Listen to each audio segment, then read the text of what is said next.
Okay, let's go. Hello po, magandang araw mga palangga dyan. Luzon, Visayas, and Mindanao. Ito po, may ibabahagi po ako na mga tips before, during, and after earthquake. No?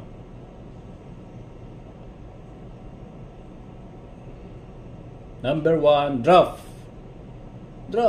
Mag-drop ka. Sige. Yumuko agad para hindi matumba. Tapos number 2, cover, no? Takpan ang ulo at katawan. Magtago sa ilalim ng matibay na lamisa, no? Misa o lamisa, no? Hold, humawak at manatili hanggang matapos ang earthquake, pagyanig, no? Huwag tatakbo palabas habang lumilindol. Umiwas sa bintana, mabibigat na bagay at kuryente. Yan, umiwas po kayo dyan. Maghanda sa aftershock at manatiling kalmado. Dapat talaga, no? Huwag maninervyos, mga sir, ma'am. Okay po. Tatlo po ito. Before and after, before, during, and after earthquake. No? Before an earthquake, prepare an emergency kit, water, food, flashlight, first aid, radio, and extra batteries. Ayan. Dapat sa bahay nyo, kaya sa mga opisina, meron ganyan. Kung meron ako doon, hard hat, nandun.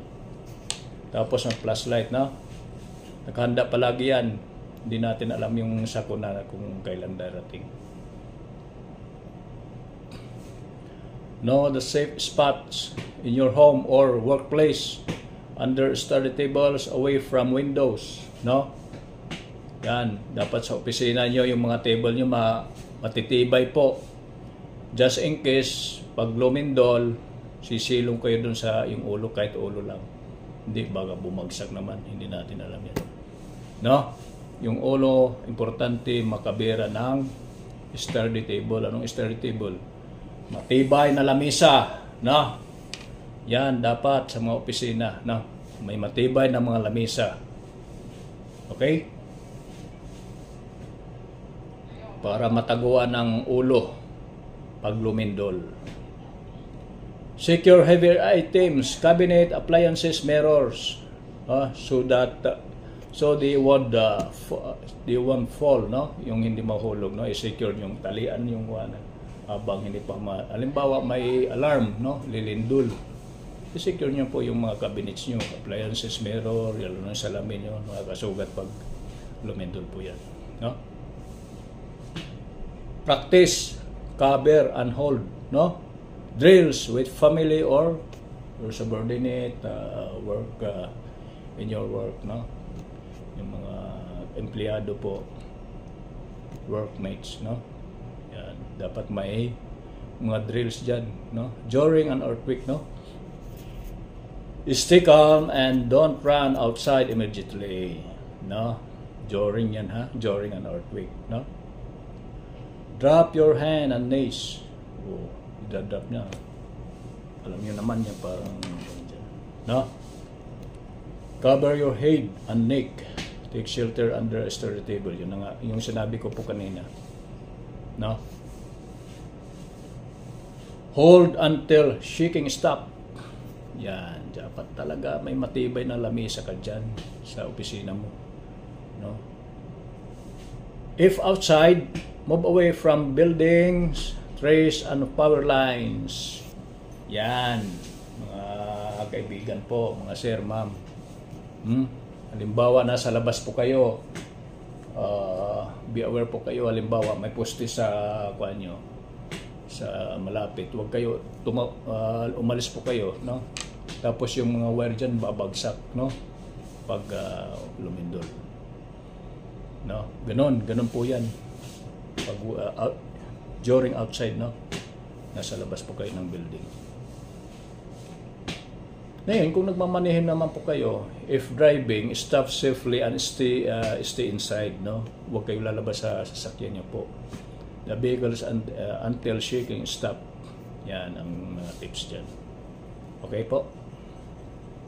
After an earthquake naman, check yourself, no, and other for inquiries, no. Yourself, baka nasugatan ka o ano, no, ganun po. Be prepared for aftershock. Matindi dyan yung aftershock po. May mga lamat ang building. Ang gagawin mga inspector dyan, bago magpa-re-entry, dapat na inspection yung building, no. Do not use elevator, siyempre po, no. Matik po yan. Dapat alam nyo po yan. Huwag kayong gagamit ng elevator during earthquake, no.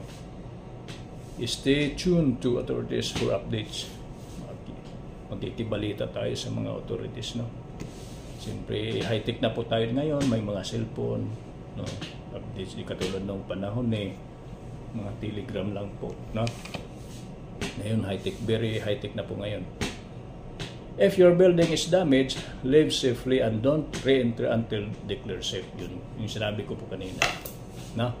Inspection muna ang building bago mag-re-entry. Help others if possible. Hindi ka apektado lahat yan. Hindi ka makakuan dyan, makatrabaho, makatulong sa iba. Siyempre, ikaw kinakabahan ka ngayon. Ay, nako.